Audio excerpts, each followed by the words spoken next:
Speaking of Conscious of America, let's talk about this hashtag walk away before I bring the rest of the panel in.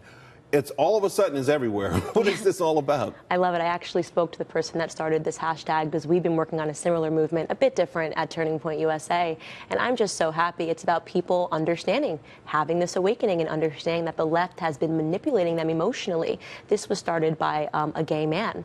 You know, for me, my wake up was I'm a black woman and realizing that they've been utilizing our differences to almost enslave us to ideologies that ultimately do not help us, they harm us. So walk away, it's, you know, you have the ability to choose what political party or ideology you want to be affiliated with, and it shouldn't come because of your sex orientation or the color of your skin. That is correct. That is the message. All right, Candace, stay right there because I'm going to bring in the rest of our panel.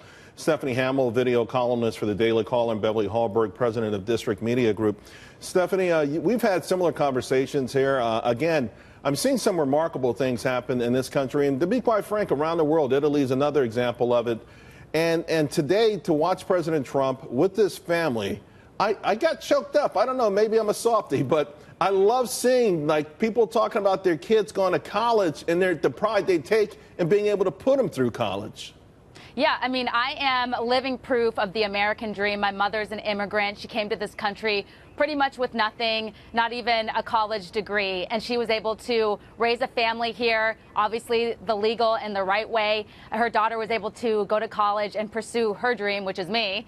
And so, yeah, I mean, it's amazing to hear these success stories. If you try in America, you can succeed. We know that under 8 years under Obama, people were worried about the American dream. They were wondering if it did still exist and if people could still achieve it. Now, of course, Obama policies made things very difficult for people to achieve the American dream, with the policies driving away manufacturers and companies and businesses shutting down. And I'm not sitting in an office all day, Charles. I go out and I talk to people and I'm listening to them tell me about how much the tax cuts mean to them and their lives and their businesses, how they've used that money to invest in their own companies, to hire more workers, talking to average people saying how much it means to have a little extra money in their paychecks every week. It really is a big difference. And it's not just about economic opportunities. We're talking about justice, freedom, and security. President Trump gets check marks on all of those. Well, we look at the travel order. We look at everything else when it comes to North Korea.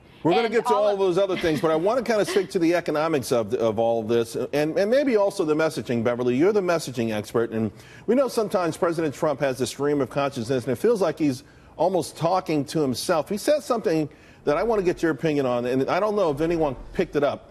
But he kind of said America first. He said, no, some people are offended by that. Let's stick with Make America Great. Did you catch that today?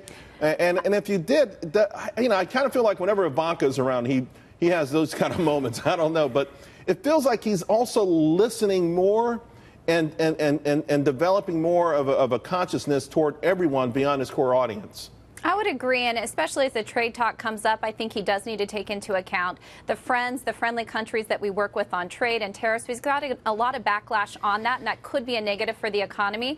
But something that he has always done well is connect with people, and this is a good thing for him to do. Tell a story, show people who are actually benefiting from this. To be honest, most Republicans like to give you a lot of data. They don't end up connecting that to which people or who the people are that benefit from this. So Democrats are going to have a hard time against this because it's, of course, Trump telling these stories, but also when people see day to day how this impacts them. You had 6 million people in this country who got raises or got bonuses.